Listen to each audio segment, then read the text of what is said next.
My name's Em Wilkinson-Bryce. I'm the Deputy Chief Exec and Chief Nurse at the Royal Devon and Exeter Foundation Trust, and I'm an Associate Professor in the Healthcare Leadership and Management School at the University of Exeter Medical School.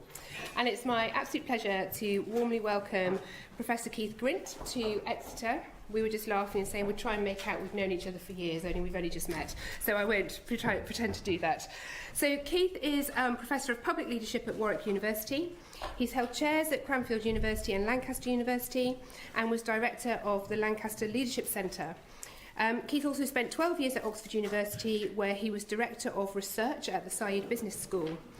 And when I was asked to introduce Keith, my eye was drawn to one particular section of his biography, which I thought I'd share with you, because you won't have seen it on any of the material. So Keith was born in Bermuda to a British Army family and spent 10 years in industry before switching to an academic career, and has been variously employed as an agricultural labourer, a factory worker, an industrial cleaner, a removals worker, a freezer operative, a swimming pool attendant, a postman, a clerical worker, and best of all, a part-time karate teacher. So I thought that probably there's not a lot that can happen tonight that you can't cover, Keith, actually. So the session tonight is a preview of a paper that Keith is writing, due to be published in Organisation Studies next year. And in it, Keith will review and expand on Mindell's original work around romance in leadership. And we're very grateful to you for coming, Keith, to inspire and motivate us this evening. And just to say... No chance of that happening. This particular event is being held to mark the launch of a new PG certificate in healthcare leadership and management, jointly delivered in partnership by the University of Exeter Medical School and the Business School. So please give a warm welcome to Professor Keith Grint. Thank you. Thank you.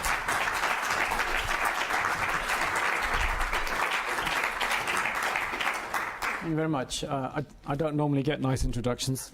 I think I'm a bit allergic to them. A few years ago, I was doing a talk for University College Hospital, London, and whoever was introducing me said, "Welcome to cohort 3 of the programme." We've been using Keith's work for cohort 1 and 2, but we didn't get him to speak to 1 or 2 because we thought he was dead. It appears not to be dead. You're on. So I responded with my favourite line from an American funeral parlour, and the strapline to the funeral parlour is, "You die, and we do all the rest." Okay, so The Romance of Leadership. This is a paper that's been in progress for about 10 years, and only recently did we eventually get round to writing it up properly. Let me just start by saying it's more to do with the right and the left. It's more to do with images of leadership and our romantic assumptions about leadership than it is to do with images of romance. But we can start with a bit of romance, so we'll start with Casablanca. And one of the questions which was interesting is, would Ursula Lund, who's played by Bergman, be happier with a heroic husband, Victor Laszlo, or Rick Bogard, who's the anti-hero? And the answer is probably both. Either of them would be fine, because both are heroes. And so there's something locked into the metaphor of Casablanca, which I think is quite interesting. One of the things that we know about Casablanca is one argument is that Rick is actually a metaphorical Roosevelt. It's not until the very end of the film does Rick become a hero and start thinking about he has something to do in life, because the war is leading the world in a very strange place. So he has something to do. So he's metaphorically late, like Roosevelt and the Americans were into the war, late to the game. And it's also, of course, the case that Casablanca means White House. So there's an interesting argument about whether the whole thing is about the American entry into the Second World War. Anyway, enough of the romance tosh. Let's get on to this. So we're going to look at these 5 things. I should just give you a health warning. I do speak quite quickly, and the longer this goes on, the quicker I get. If you can't keep up, you need to listen quicker. Or slow me down, either do. Anyway, we're going to do these 5 things. Leader as hero, leader as a mere symbol. Mindell's original work on the romance of primarily individual leadership, which is what he was looking at. I want to situate that in the notion of, where does the romantic come from? Where does this idea come from? And then finish off with the romance of collaborative leadership, because there is an argument that we have shifted from the romance of the individual leader who's going to save us all from everything to the romance of the collaborative leader who is going to save us all from everything. So we'll start with the beginning. This is Thomas Carlyle, Great Man's Theory. Universal history, the history of what man has accomplished in this world, is at bottom the history of great men. So there are no women in his argument who have worked here. They were the leaders of men, these great ones, the modelers, patterns, and in a wider sense creators of whatsoever the general mass of men contrive to do or to attain. All these things that we see standing accomplished in the world are properly the outer material result, the practical realization and embodiment of thoughts that dwelt in great men sent into the world. And it runs out of this particular lecture, The Hero as Divinity. So for Carlyle, most of us are basically wasting most of our lives because we're going to do nothing or contribute nothing to history. Only great men actually contribute something. Only great individual men move the wheel of history along. We've still got that notion of great men in our backgrounds. History is full of narcissistic heroes. There's one. There's another. So I'm going to worry about the finger movements here. Il Duce, Il Douche. And the finger. The finger. That's enough of that. The hero as divine also runs out of an argument about the importance of separation between leaders and followers, the importance of keeping this distance from one to the other. You can see the distancing mechanism in all kinds of ways. You can see it in things like this. This is Henry IV of France, who was relieving something like 1,500 sufferers of scrofula. This is a skin disease. And it was assumed across most of Europe that their kings and perhaps the queens were able to cure a skin disease called scrofula simply by touching people. Because they were from God, they were given the grace from God. And that touching is an intriguing aspect, and you can see it in the kind of hero worship of charismatic individual leaders, where people want to touch them. You can see it now on X Factor.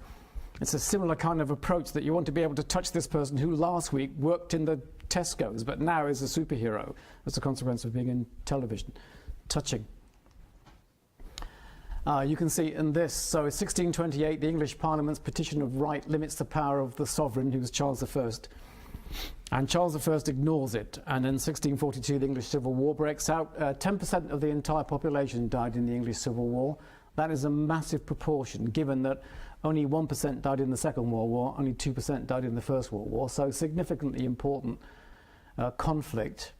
When Charles is brought to trial in 1649, it's quite possibly the first war crimes trial that certainly we have in our history, in British history. Charles regards the trial as illegal because he's king by birth and therefore given through God, and there are no peers of the king. So Charles argues that the Magna Carta suggested that you had to be tried by your peers, and there aren't any other peers of the king, so he can't be tried. So he's above the law in this sense. And then when it gets to the trial itself, John Cook, who's the prosecutor, begins the case against the king, and Charles pokes him with his stick, with his silver stick. And Cook continues with the prosecution. And then Charles whacked him with a stick, and the silver end of his silver stick rolled away onto the floor. And at that point, Charles motioned Cook to pick up the end of the stick that had rolled away, because Charles is the king. And Cook ignored it and continued with the prosecution. And there are arguments that this is the end of Charles, because all of a sudden somebody has challenged him in court that you are actually not above the law. You are just like everybody else. That notion of divine right and separation and touching is also the case, that we still do this.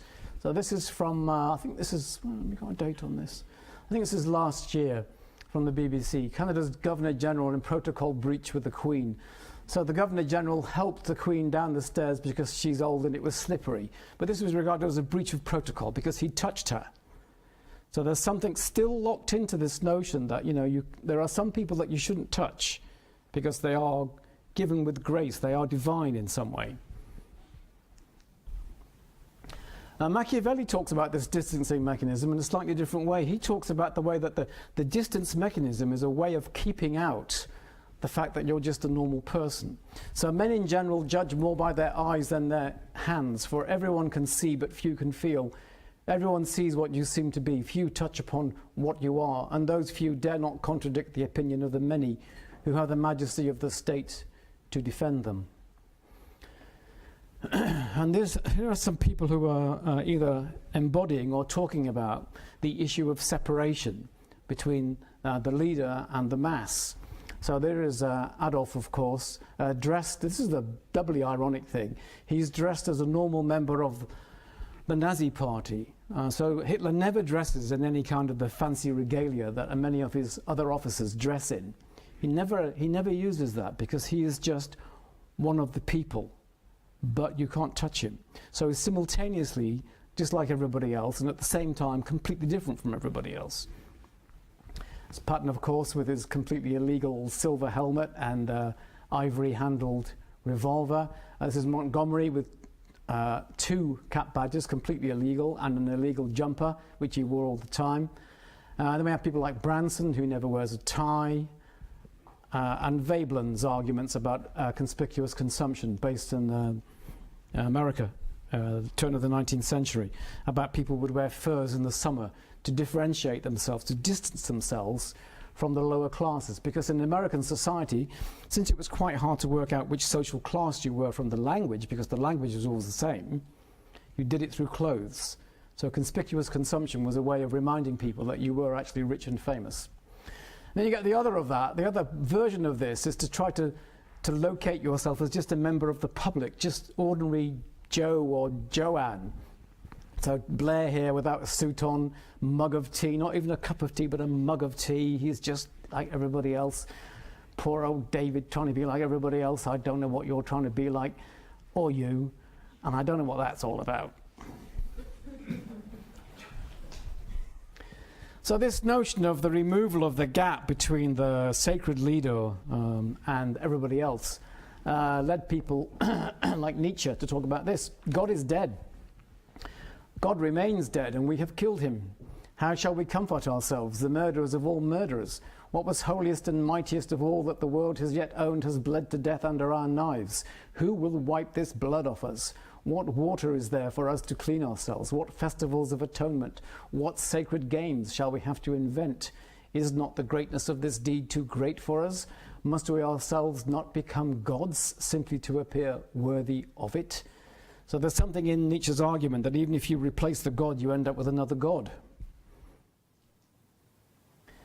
There's the death of one God. These are photographs from, from the end of Ceausescu, the Romanian dictator, in 1989. So on the 17th of December 1989, there are riots in Timișoara, and this is the beginning of the uprising against him. And on the 21st of December, he gives a speech. This is him giving that speech in Bucharest to 80,000 people who are bussed in to listen to him. And if you ever watch the speech, you can watch it on YouTube. You don't need to know Romanian to be able to look at his face. When the people in the population start to chant against him and look at his face, I think he's thinking, I don't understand why they are so against me. I have spent my entire life helping them. I've even built this massive 168-bedroom palace just for them to enjoy, and they seem to be against me. So it's complete confusion on his face. This notion that actually you think you're doing something, you think you're part of the population, but you're not. And then, of course, he gets arrested and executed. This notion of the sacred is also important in a lot of literature. Durkheim talked about this difference between the sacred and the profane, and of course Mary Douglas talks about this a lot. There is something in the leadership mode which is about differentiating between things that are sacred and things that are profane. And you can see it, of course, in Lenin's embalmed body. And this book, Michael Burley's book on sacred causes, is a good example of the way that leadership can be enwrapped in a sacred cause to differentiate itself from the norm. Durkheim himself, in one of his lectures, talks about the way that our attitude to leadership embodies this sacred notion in 2 different ways. He talks about it in terms of us assuming that our leaders are godlike in their ability to solve all our problems. So we assume that our leaders can solve all these problems, and then of course when they don't, because they're not gods, then we scapegoat them. And this combination of the sacred and the scapegoat is a mechanism by which the followers are not responsible for anything. And it's a mechanism for us to displace responsibility away from ourselves, to think that somebody else is responsible for both saving us and for being the sacred creature when they don't save us. So many years ago, I was doing a MBA class, and it was the day after England had beaten Argentina in the World Cup. So I came in and I said, so what kind of leader do you think Sven-Göran Eriksson is, who's the then the English manager? What kind of leader do you think he is? And the only English student in the group said, Sven is a god. When Sven takes us to the World Cup, not if, but when, we will make him an honorary Englishman. That's how close he is to God. That went down really well because he was the only English student in the group. I said, well, that's interesting because we're going to play Brazil next. What happens if we lose against Brazil? And the same MBA student said, we'll crucify him. This is exactly what Durkheim would predict, our notions of our relationship to leaders. And of course, the Romans were well aware of this, the danger of the leader becoming sacred, not to the population as much, but actually to himself in this case. So this is the cup that, representing the triumph of Tiberius. And of course, in Roman history, if you had a particular sized, important victory against an enemy, you could have a triumph. You could parade your army through Rome. You couldn't do this normally. Armies were not allowed in Rome, except when the Senate had awarded you a triumph. And this is representing Tiberius's triumph. And what you see here are these would have been white horses. Tiberius would have been painted red, as if he was a god. And behind Tiberius is a slave. This is the lowest of the low. And throughout the movement through Rome, the slave would be saying this, Respici poste hominem memento te. Consider what comes afterwards and remember that you are but a man. Because the Romans were really aware of what happened when you put all this power into an individual. They would begin to think of themselves as gods. There's also something that locks into the same thing, but from the opposite direction, about the importance of leadership in being involved in desacralization. So if leadership is about being sacred, it's also about desacralizing, about the ability to desacralize something. So Gorbachev and Yeltsin, for example, it's not until they begin to talk about the problems of the Soviet Communist Party in public that it's legitimate to talk in public about the problems of the Soviet Communist Party. So they delegitimize the Soviet Communist Party. And it's not until the leaders do this, because nobody else can do it. It's no point in us whinging about it. That isn't going to make any difference, because we don't have this sacred power. And Magnus Enzensberger has talked about this in his essay, The Heroes of Retreat. Talks about maybe we have a peculiar understanding of the role of leadership and heroism. And for him, the real heroes are the heroes of retreat. These are the people who, in a particular position of power, are able to turn against their own followers and their own history and say, enough is enough, we have gone in the wrong direction, we must stop going in this direction. So he talks about de Klerk removing apartheid, and he talks about Suarez being involved in the removal of Franco's Spain. But not until you get the top doing this can it actually happen. I'll come back to that notion of the heroes of retreat at the end. You can also see it, of course, in Tony Blair removing Clause 4. So Clause 4 has been a problem for the Labour Party for a long time, but it's not removed until Tony Blair removes it, and then it's legitimated, because it's delegitimising the whole point. All right, second issue in terms of this approach is to worry about leadership as a symbol. Not so much the great man or the great hero or the great woman or any of that stuff, but to think about it purely in symbolic terms. And this comes out of Tolstoy's book, War and Peace. In one of the appendices, he has a very anti-heroic understanding of leadership. He talks about leadership as a bow wave. When there's a boat moving, there's always a bow wave, but don't assume the bow wave is pulling the boat along, because it isn't. The bow wave is a consequence of the boat. No boat, no bow wave. And he talks about that in terms of Napoleon. Napoleon being the effect of the French army, not the cause of the French army. If the French army is successful, Napoleon is successful, not the other way around. So war is not chess. Battles are won and lost for all kinds of reasons and accidents. Then the victorious and hubristic leader and their sycophantic followers claim it was all the plan or genius of the great leader. But no leader can plan or direct success because events are too complex to plan or control. Luck is the issue. And luck also, of course, features in Machiavelli's Prince. He talks about it in terms of Fortuna, which for him is a fickle woman, the arbiter of success. So politics is an attempt to establish a moral order against the whims of Fortuna. I am not unaware that many have held and hold the opinion that events are controlled by fortune and by God in such a way that the prudence of men cannot modify them. Indeed, that men have no influence whatsoever. Because of this, one should submit to the ruling of chance. Nonetheless, so as not to rule our free will, I believe that it is probably true that fortune is the arbiter of half the things we do, leaving the other half or so to be controlled by ourselves. So for Machiavelli, luck plays a really important part in trying to understand how things happen. There's also a lot of work been done quite recently on luck. Frank's book, Success in Luck, is probably the best overall large-scale understanding and review of this.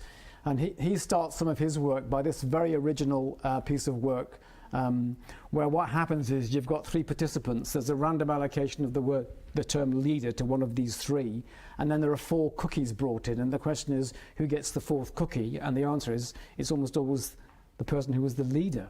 But the leader has just been allocated by random. It's not as if they're doing anything special, but they get the cookie. This leads to a winner-take-all opportunity, or Matthew effect. So a very small success or advantage at an early age or an early point in your career is then magnified across time. The consequence of that is you then beget all kinds of lucky things happening to you, but they're not actually lucky, they're a consequence of where you are. So 40% of all premier professional sports people are born in the first 3 months of the school year. Because if you're born in the first 3 months of the school year, you're slightly older, you're slightly bigger, you're slightly more mature than the rest. And that really slight advantage then leads you to get all kinds of opportunities and responsibilities that leads to further advantages and opportunities. So don't get born in August. Like this, the closer the first letter of your family name is to the beginning of the alphabet, the more likely you are to get tenure in top economics departments, but not in psychology. Because in economics, they list them in alphabetical order.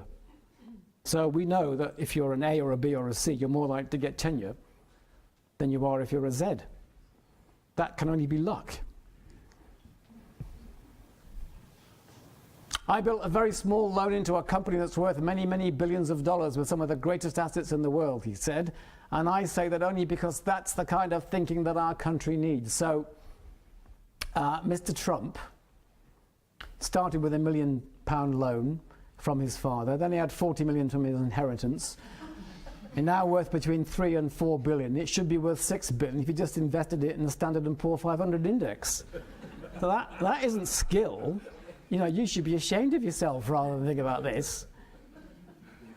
It also runs into so-called motivated cognition, that we all want to feel good about ourselves, so our successes come from our own merit, our failures come from bad luck. 90% of drivers, according to self-reports, are above average in their driving ability. Is there anybody in the room that thinks they're below average in their driving ability? You usually get 1 or 2. Don't go home with that person. You get 1 or 2, but by and large, all of us think we're great, including 80% of those in hospital through driving accidents. This piece of work, which is quite interesting, right at the very bottom. Cheng Lee, this is a Warwick guy, good night and good luck. And what he's talking about is our misunderstandings about how we use the people at the top of organizations as images or icons to follow and to understand. His argument is the people at the very top are not just the only people that are very skilled and very talented. They just happen to be the lucky ones amongst a very large number of very skilled and talented people. But the people at the top get the luck, which means if you're studying the people at the top, you're misunderstanding how they got to the top. You're probably thinking about the skill and the techniques, but really what you're looking at is the luck. And what you should therefore be looking at is not the top, but the next swap down, who have the same skill and talent but don't have the luck. That's my excuse anyway. All right, third thing I want to talk about. Meindl's original work on the romance of leadership. This comes from his original piece of work. This is where all the debate starts in the leadership literature. In his 1985 paper, The Romance of Leadership, ASQ. So in good times and bad times, people attribute responsibility to leaders, and in normal times they don't. So leadership is invisible in normal times. When things are just plodding along, nobody worries about who's in control of stuff. When things go badly or when things go very well, then we assume that the person responsible for the going badly or the going well are the people at the top. So leadership then becomes an unexamined causal and explanatory category. So it's a kind of simplification, and the symbolic aspect of this satisfies demands for simplicity and blame. So leadership assumes a status of mystery and near mysticism, beyond the boundaries of the rational and directly knowable. So this is one of the aspects of the romantic, beyond the boundaries of the rational and directly knowable. So for Meindl, what about the context, what about the collective, what about the evidence? So why is it that we attribute this to great individuals at the top rather than to all kinds of things? There is a disturbing evidence that our assumptions about the direct instrumental potency of leadership on organisational outcomes has vastly outstripped reality. I'm going to show you an example of what I think he's talking about. I want to think about this and this man. So this is looking at the popularity of Bush across time. So this is from 15th of February 2001 to the 15th of December 2005. And what you see before we get to 9/11 is somewhere between 55 and 50% popularity. Trump would be down here somewhere, I think, at the moment. But what's intriguing is once 9/11 comes, and well, the day after 9/11 really, you get a massive peak in his popularity. And then it declines again until you get the invasion of Iraq, and it declines again until you get the capture of Saddam, and then it declines again, and it reaches bottom when you get to Hurricane Katrina. So this looks like what we're looking at is simply a public response to what appears to be the perception of a strong leader, that Bush is doing stuff to make the world safer or whatever it happens to be.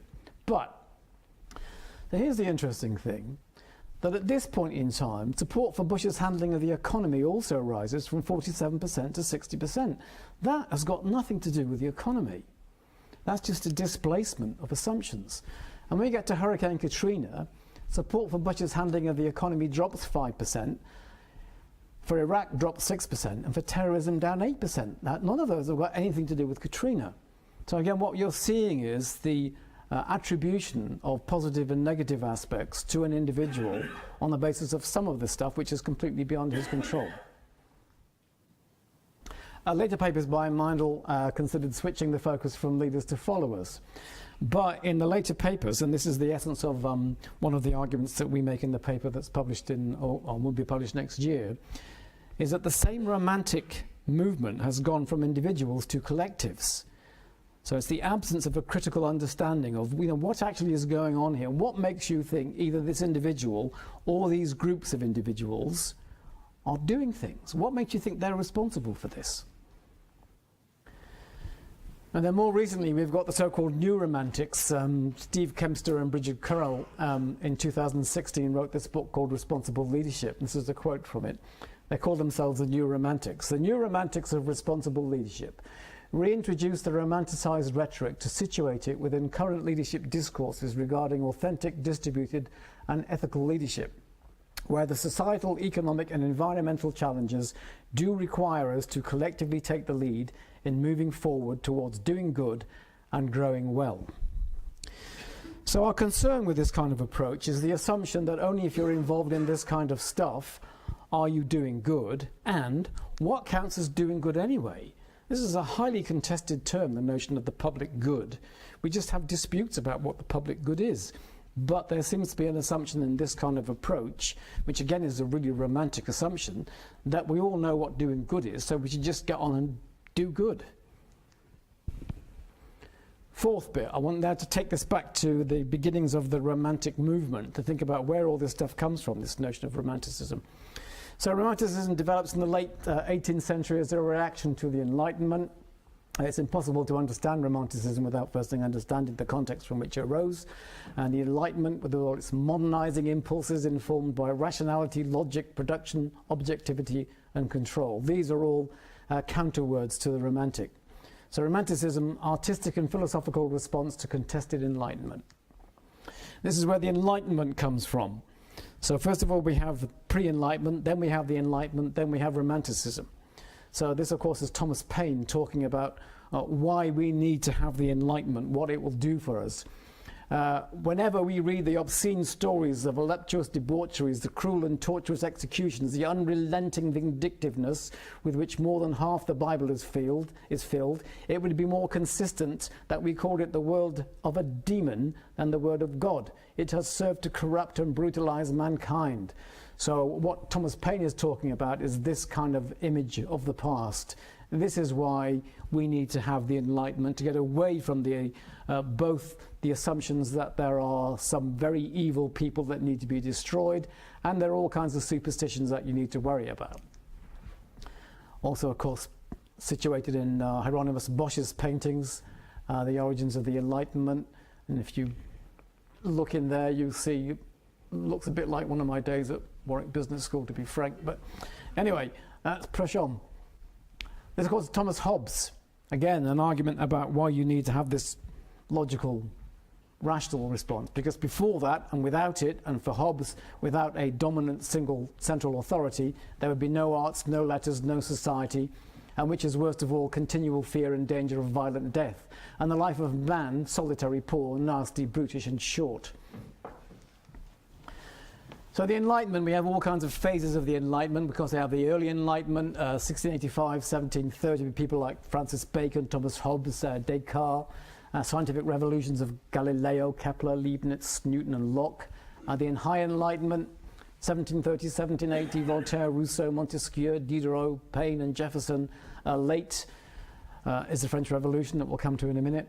And this is, of course, Kant's famous quote. What is enlightenment? Enlightenment is man's emergence from his self-incurred immaturity. Dare to know, have courage to use your own reason.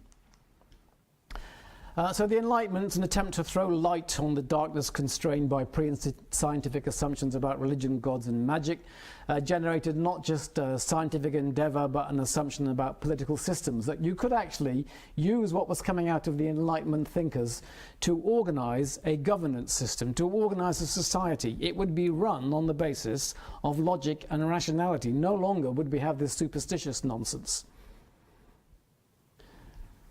For the French Encyclopédie, The Age of Reason, Descartes, Locke, Spinoza, Voltaire, Kant, Newton, Adam Smith, and you get images like this, the American Declaration of Independence, which is locked into an argument about this is the beginnings of a new society rooted in logic and rationality, completely different from what it's escaping from, i.e. Britain. And you've got these kinds of experiments, of course. Joseph Wright's famous An Experiment on a Bird in the Air pump. So the Enlightenment has a French timbre. It's exemplified by the Encyclopédie, abandoned traditional forms of authority, political and religious, a really important part of the French Enlightenment, applying logic and scientific rationality in the age of reason to address humanity's problems and create a better society. Liberate the mind from a wanton ignorance, as Porter talks about it, at least until the French Revolution comes in. So the French Revolution is the turning point in the Enlightenment, because this is the generation of the Romantic movement. This is the point at which people think, so we've got all this logic and rationality and all that stuff, all the science stuff, and it's leading to revolution. So how can that be the case? What has gone wrong? So is there a direct connection between the Enlightenment and violent utopia? For many in this country at the time, there is. This is exactly why the French end up in revolutionary situations, because they are using logic and rationality. And we end up here. As Danton said during the French Revolution, let us be terrible to prevent the people from being so.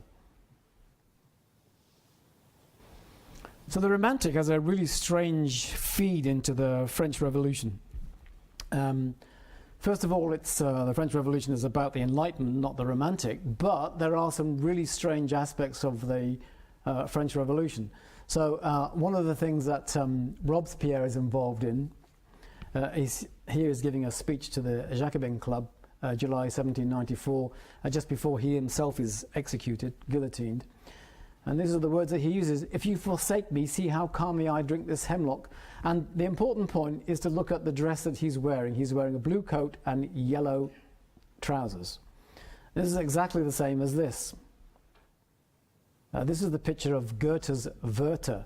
This is a man who, the archetypal romantic hero, if you like, who falls in love with a woman who's already engaged to be married, and she can't and won't and doesn't want to marry him, and he ends up killing himself with 2 pistols that she sends him, not realizing what he's about to do. And he kills himself dressed in this blue coat and yellow trousers, because that was the dress that was the clothes that he wore when he first met her. So for him, it's a really romantic emblem of his love for her. And then Robespierre does the same thing, the blue coat and the yellow trousers. And there is an argument that at this point in time, just after this book is published, there's a rash of similar suicides with people wearing blue coats and yellow trousers. And that's locked into an argument about what is going on in France at the time.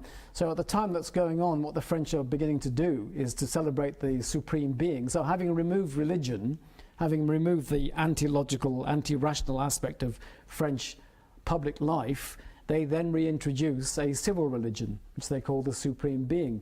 So one argument is what the French are doing is realizing you can't do without this sacred aspect. So the French Revolution and the Terror generate a passionate response from the Romantics. There's a massive response and reaction to it, especially from Burke in this country, his reflections on the French Revolution, withering attack upon the abstract calculating that he thought had led directly to the guillotine and all its treasonable ramifications and attacks upon the monarchy and the established church. Look what happens when reason undermines authority, intuition and tradition. There are slightly different versions of the Romantic in the British and the German responses. British are very much based upon continuing monarchs, continuing conventional authority. The Germans have a slightly different response on this that I'll look at in a minute.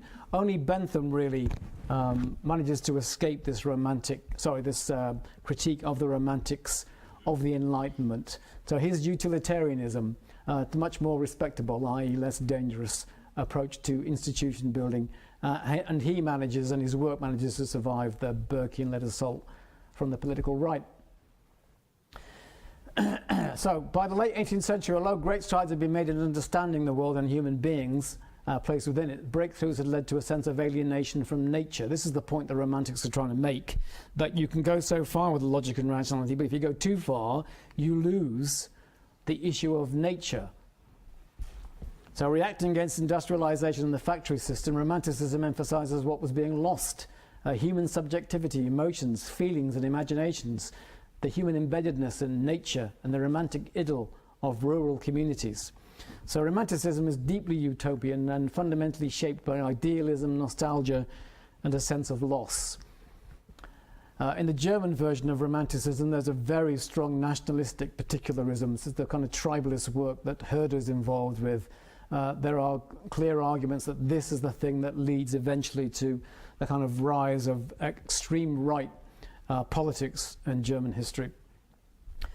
So it's not pure emotion over rationalism, but it's a recapturing a sense of proportion as far as the Romantics were concerned with regard to humanity's relationship to nature, and so to integrate notions of human feeling with a sense of natural and universal connection. You can see that in people like Keats. This is part of his poem from Lamia. Philosophy will clip an angel's wing, conquer all mysteries by rule, and line empty the haunted air and gnomed mine, unweave a rainbow. That's a really romantic line, unweave a rainbow. This is what scientists were trying to do, unweave a rainbow. Retrospectively, Romanticism is a name given for all kinds of diverse people. You've got radical people like Byron Shelley and conservatives like Wordsworth. But they're all interested in this notion of trying to recapture the notion of imagination, the sublime and nature. And you can see it in Turner's paintings, a romantic description. And you can see it in these two, Bierstadt's, there's American paintings. And what's intriguing about most of Bierstadt's work is that there's no people in it. They're just sublime pictures, but there's no people. And one of the reasons there's no people, because that then allows the colonizers to move in because there aren't any Native Americans there. It's empty. Last thing I'll talk about, I want to think about the romance of collaborative leadership. So this is Walter Benjamin. His critique of later Romanticism is rooted in its contrast with the imminent criticism of early Romantics. The early Romantics were quite critical of what they were doing, but the lates weren't. And the role of the critic, as far as Benjamin is concerned, is to facilitate the so-called unfolding of the art's meaning, not to consider the work in and of itself, but to unfold the contradictions and tensions therein. So Benjamin is arguing that when the Romantics create something, a picture or a statue, whatever it has to be, the role of the critic is to look at this and to bring out the contradictions and the tensions within the piece of work, not to say what a good piece of work it is, but to look at the contradictions and the tensions within it. And the argument that we make in the paper is that what Benjamin is doing to romantic art is a similar kind of thing to the thing that we're looking at in terms of leadership. There is something in the collaborative leadership literature which implies it is beyond criticism. We should accept it in and of itself because it is the solution to most of our problems. So our criticism of leadership, collaborative leadership in particular, is not based on what leaders or authors think they mean in and through their own writing and practices, but how these writings and practices can be interpreted and exposed from a different context. So Romanticism demands less critical engagement, offers primacy to the immanence of nature and human imagination. There's no space available for the critique that extends beyond the immanence of the object. So the object is the thing in and of itself. There's nothing beyond the object. And our argument is that art, like leadership, has got to the same problem. This is the Hitler problem. What a lot of people are doing is to argue that leadership, especially in its collaborative format, is beyond criticism. And if it is being criticized, it's not really leadership. It's something else. It's not proper leadership. This enables leadership to be removed from the debate that there might be something wrong with leadership. If it isn't good, it isn't leadership.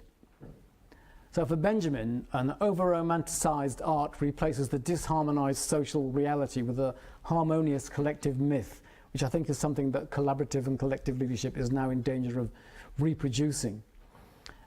Quite frequently it does the same thing. So the removal of bad leaders from the debate protects leadership as an essentially beneficial issue. This is the so-called Hitler problem, when people have argued, well, Hitler was effective, efficient, and extraordinarily evil. Well, in that case, he couldn't have been a proper leader. He was some other kind of person. He was a tyrant. He wasn't actually a leader. This protects the word leader from any kind of criticism. And several people have used this kind of trick. So Northouse talks about this in terms of the difference between coercion and leadership. Leadership is good and doesn't coerce anybody. Zalesnik talks about authentic and pseudo leaders. So authentic is good and pseudo isn't. McGregor Burns talks about transformational leaders versus power wielders. And the question is, what makes the difference between these two groups? And the answer is, it's in the head of the person who's writing the paper. There's no objective criteria for differentiating between these two. So if you're a supporter of Stalin, and there's still lots of supporters of Stalin, he was good. End of story. So spiritual leadership does this quite often as well. It removes the very idea of criticism and simultaneously attempts to colonize the private lives of followers. So in some versions of spiritual leadership, everything you do has to be for the collective. This kind of utopian assumption about what we need to be doing is trying to colonize our inner selves to enhance unitarism and productivity. There's a sense of calling which distinguishes spiritual leaders from everybody else. Whole, complete, harmonious, trusting, true, ethical, and moral, authentic. These are the kinds of words that you see in a lot of the literature. Similarly, servant leadership does the same kind of thing. It talks about servant leaders have got moral authority on the assumption that nobody else has. You have to be a servant leader to have moral authority. So the collectives become romanticized, not just in terms of the wisdom of the group, but via some self-development and well-being. So there is no private land anymore. It's all public, because the boundaries are blurred. So harmony and consensus are promoted at the expense of power and conflict. This is Trump's speech, 2017, which reproduces some of these things. The men and women of our military operate as one team, with one shared mission and one shared sense of purpose. They transcend every line of race, ethnicity, creed and colour to serve together and sacrifice together in absolutely perfect cohesion. Now, absolutely perfect cohesion. That is because all service members are all brothers and sisters. They're all part of the same family. It's called the American family. They take the same oath, fight for the same flag and live according to the same law. They're bound together by common purpose, mutual trust and selfless devotion to our nation and to each other. I don't know which army he's looking at, but it isn't one that I've ever recognised before. Unless you're a member of the transgender community, in which case you're not part of us at all. Only important thing in the unification of the people, because the other people don't mean anything. Quite understood what that meant. So the problem seems to lie with individual heroes. That's the problem. And now what we're moving is to collaborative and collective leaders, and they will be able to solve us from the problems that individual heroes have left us. Joseph Ryland is one of the architects of this kind of approach. So he talks about this in terms of leaderful organisations. The same kind of problem, leadership as practice, as he calls it, LAP, abides by the same norms of the democratic tradition, participatory, deliberative practices, mutual adjustment, shared sense-making, rest in inter-subject collaborative process, i.e. we don't need to talk about power because we all agree about everything. Here the process is romanticised because the correct process can transcend all problems. It's an extraordinary utopian assumption about what people are like and how organisations are run. Kristen Larson's work, again, is a shift from hostility to civility, from advocacy to engagement, from confrontation to conversation, from debate to dialogue, and from separation to community. These are all great words. So whatever happens to the followers in all of this? Well, our Groners argue we should dispense with the category of followers altogether because conjoined activity between leaders solves all the problems. I remember about 10 years ago doing a talk to a civil service group and being regaled by a senior civil servant for using the word followers. And she said, we don't have any followers in the civil service now, we're all partners. Don't know which organisation you're working for, but I don't recognise it. So the Enlightenment critique of religious and royal sovereignty, i.e. the divine right of the elite, has been replaced with the sovereignty should lie with the people and the monarchs of the priests. All the people, by the people, for the people, the divine right of the people.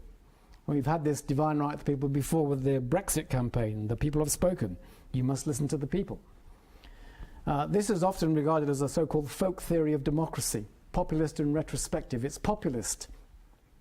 Voters have got preferences, and this is what it's supposed to be. Voters have got preferences, and they elect leaders to provide these. Populism rules okay. The wisdom of crowds, the majority ensures progress and civilized behaviour. But voters, first of all, aren't usually interested in politics. They don't understand policy details, and they often vote against their own preferences.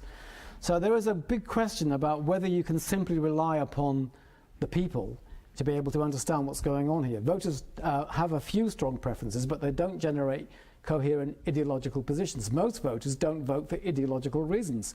They have partisan, not ideological loyalties. Even educated, sophisticated voters have partisan loyalties. They just have better rationalizations for why they're voting. Second part of the folk theory of democracy is this, the retrospective theory of voting, or so-called blind retrospection.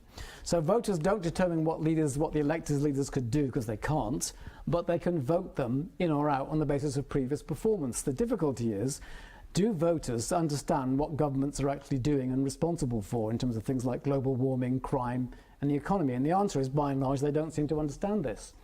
So voters quite often punish governments quite irrationally for droughts and floods. One of the greatest examples of this is what happened to Woodrow Wilson and the Jersey Shore shark attacks in 1916. So a series of shark attacks occurred on Jersey Shore, and Woodrow Wilson was held responsible for this, and his popularity plummeted.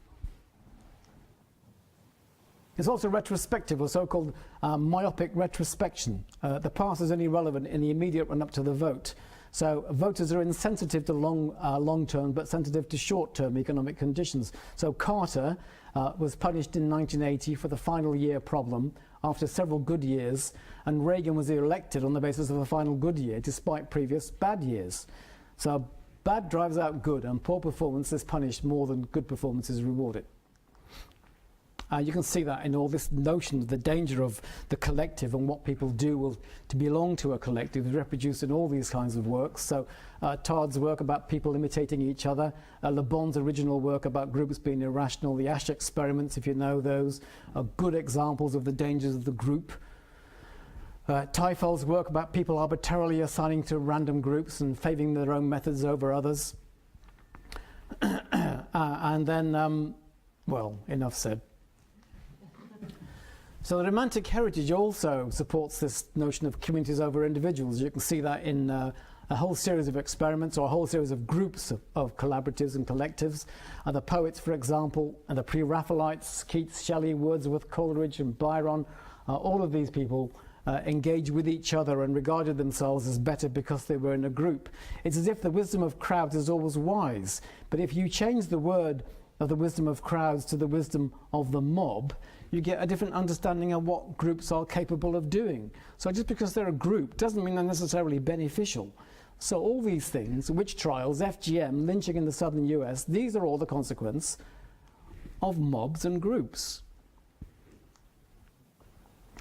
So the wisdom of crowd does and can work, but it only works with these four things: diversity of opinion, thought is unaffected by the others, special and local knowledge, and a process for turning private judgment into collective decision, which is why it works for Who Wants to Be a Millionaire?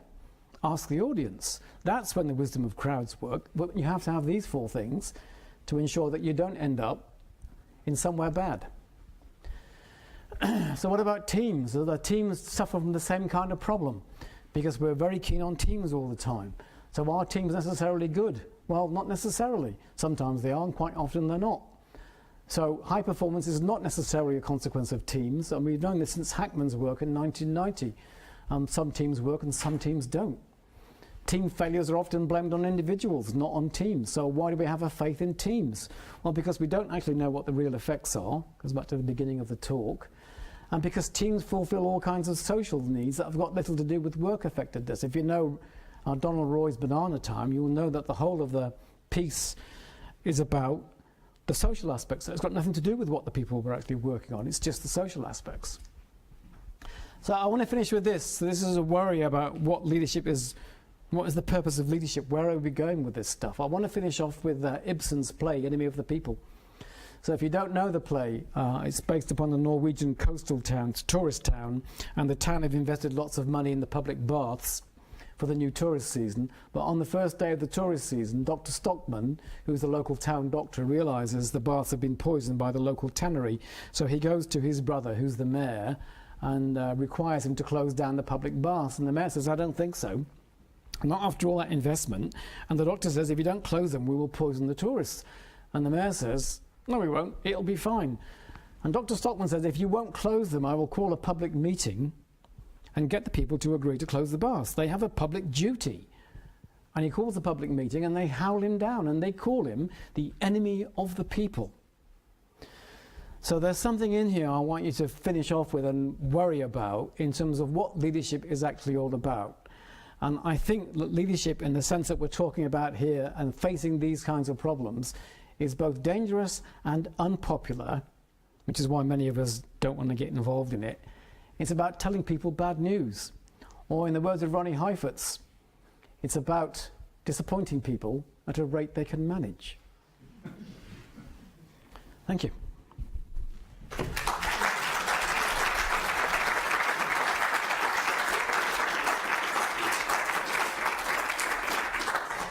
So I think Keith, I just need to think a bit quicker, so I probably can't open with the first question, which means, would you mind taking some questions from me? Sure, yeah. So, As long as they're easy ones. think quick enough to come up with the first question for me, please.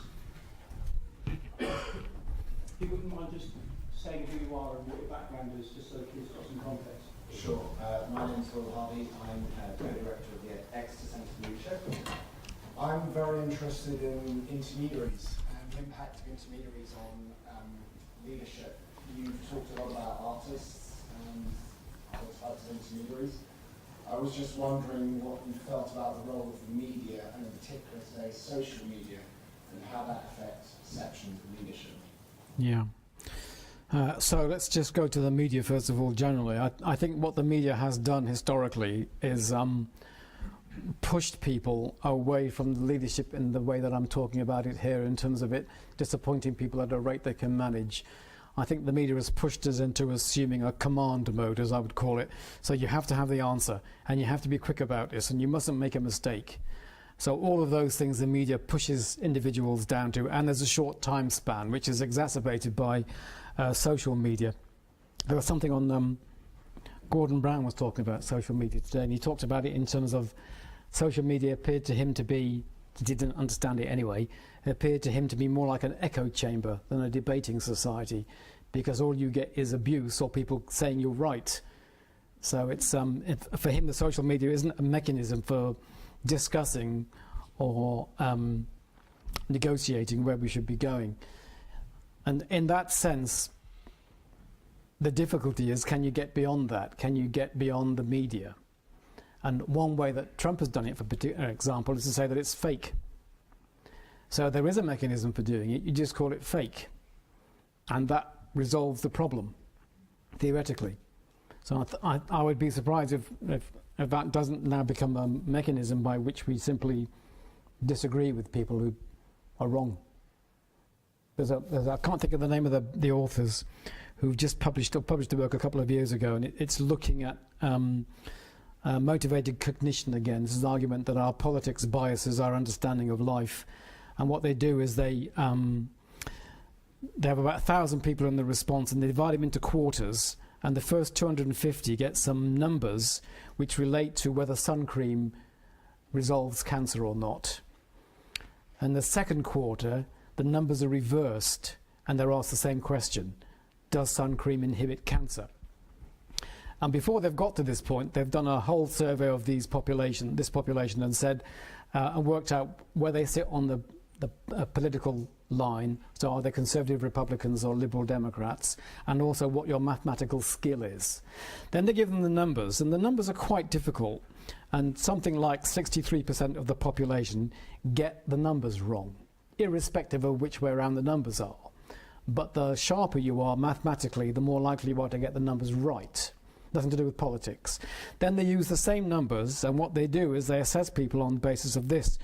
Does gun control limit violence or murders in the US? And they use the same numbers that they use for the sun cream, and then they reverse them again. And the alarming thing is that there's almost no connection between mathematical ability and getting the numbers wrong, because your politics inhibits you from trying to understand what the numbers are doing. If the numbers seem right at first look, then you don't bother to inquire about whether the numbers are right or wrong.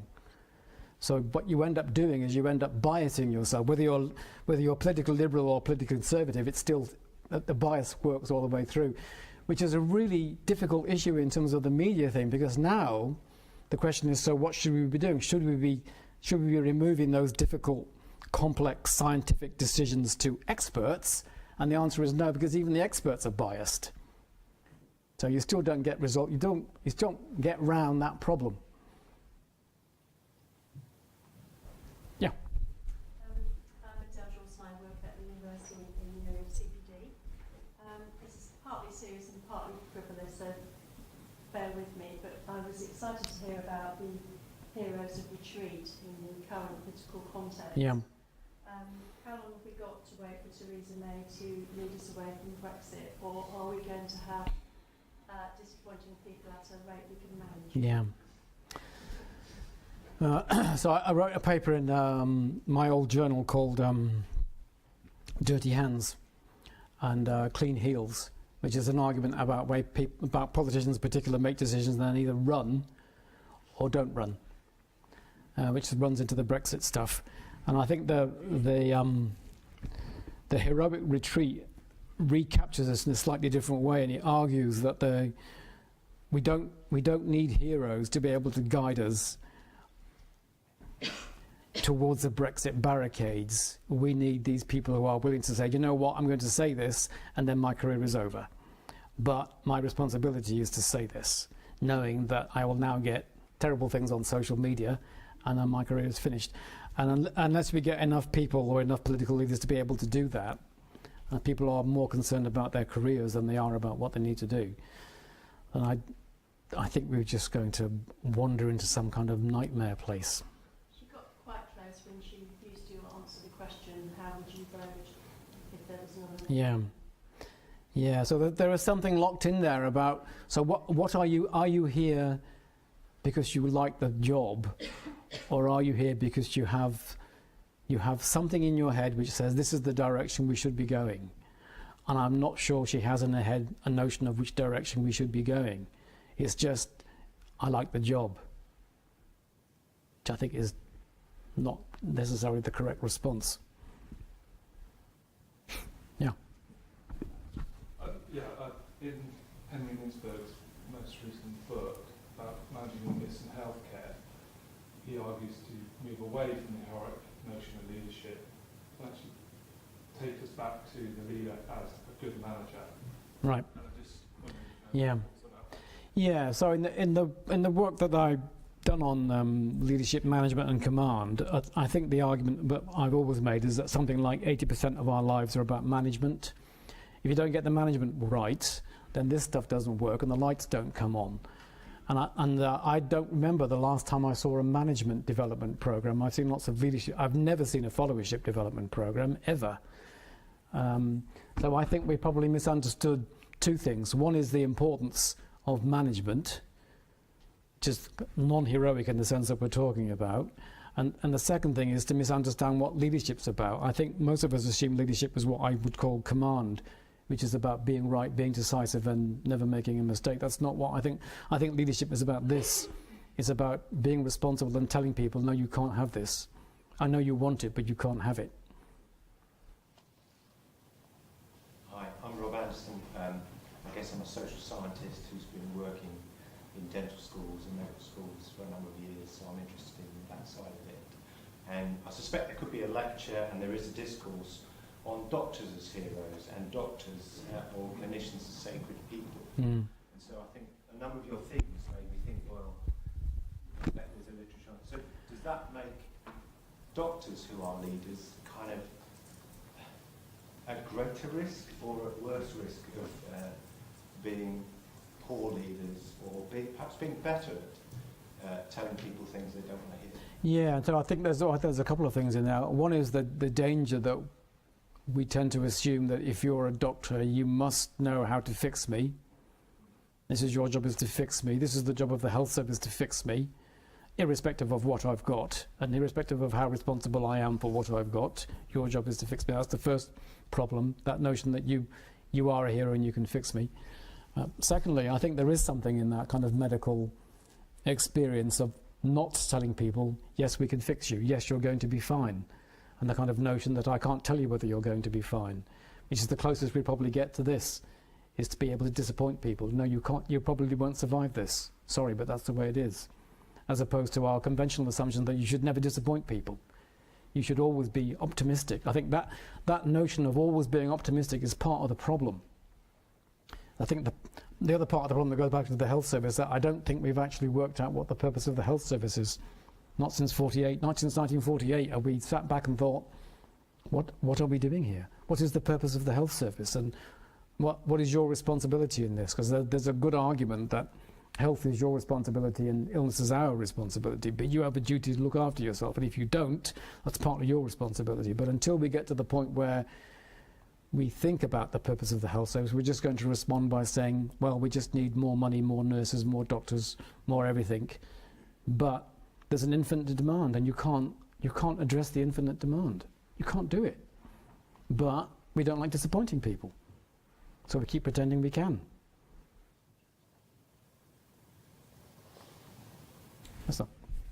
Good morning. How are you doing? I wondered why, I couldn't figure out why I put on my blue jacket and yellow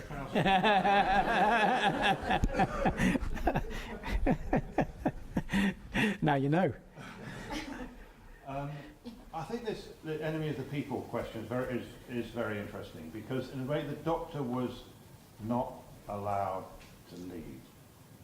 The leadership was left with the mayor. Yeah. That's who the people followed. Yeah. So And yet, if you're following Heifetz, you're saying, no, the mayor was not a authentic, true, proper... Yeah. You put yourself, I think, in the Hitler problem with that argument, because you said, no, the mayor's not a real leader, he is something else, a charlatan, a politician, or whatever it is. And the real leader is the one who wanted to give us disappointing news. No, I don't think there's that. I think there's a strong issue that it's not about authenticity. It's just that some people are more able to encourage a group to take a certain line of direction. That's still leadership, irrespective of where it's going in the right direction or the wrong direction. So in that case, because nobody followed him, Yeah, it's speaking truth. yeah. So is it only speaking truth, or your truth, or your something, that counts as leadership? No, absolutely not. No, leadership is about getting people to do things differently or continuing in a certain direction. It's got nothing to do with truth in that sense. So is it to do with the outcome? So what I'm saying is, what makes Yeah. in Ibsen's play, Yeah. what makes the Doctor a leader by your definition? Well, I don't think he is, because he fails to move them. He's a failed leader. So The fact that he's probably right it's not part of is not part of the discussion. No, I think that's the problem, is we assume that people who are right can be leaders and people who are wrong can't be, but this is to misunderstand the purpose of leadership. Leadership is about getting people to do things, whether they should or they shouldn't is a secondary issue as far as this is concerned. Yes. So you really come down to a kind of utilitarian sort of definition, that we define as leader the person who people follow. Yes, I mean, for me, the simplest version of the definition of leadership is, do they have followers or not? If they have followers, then you're a leader, and if you don't, you don't. End of. It's got nothing to do with authenticity or morality. In which case, sorry to see that, anybody can interrupt whenever you want. In which case we come down to do we not practices? So it's the Right. practices of the mayor. In terms of what, whether he's successful or not. Practices in that community Yeah, that constitute the effects that enable him to emerge as a leader, or don't. or not. Yes. In which case, are we not back to leadership as practice, or practices? Well, I don't know that I ever moved away from that notion that leadership is involved in practice. But you were pretty critical of Joe Raylin's position on that. Yeah, no, I think I'm critical of that in terms of his assumption that the democratic practice is the thing that differentiates leadership from non-leadership.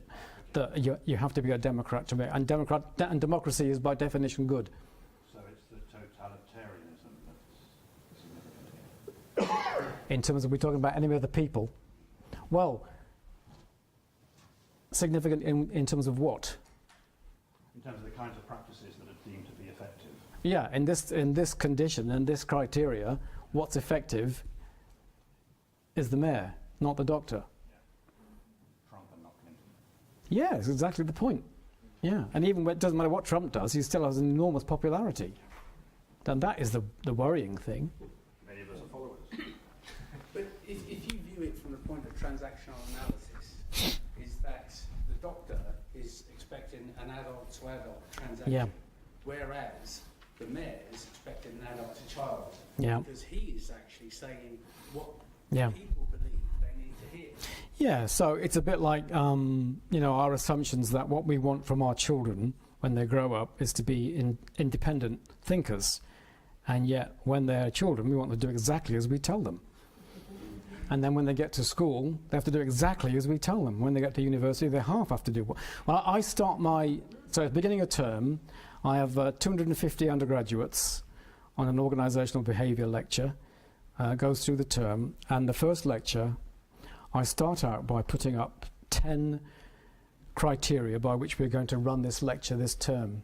And the 10 criteria start with, I'm in charge. I know everything about organisational behaviour. You know nothing. My job is to teach you all that I know. Your job is to write this down and to regurgitate it. Your job is not to think. Your job is to do as I tell you. There's about a few more things. This is drawn directly from Taylor's scientific management plan for how to run a factory. It's word for word how to run a factory with all the control at the top and no control at the bottom. So I put this up on lecture about slide 3, and I say So are we all okay with this? This is how we're going to run it. Are we all okay with this? And there's always complete silence. And then I say, I need some assent. I need you to nod your head if you're okay with this. And everybody nods. And I say, I'm going to ask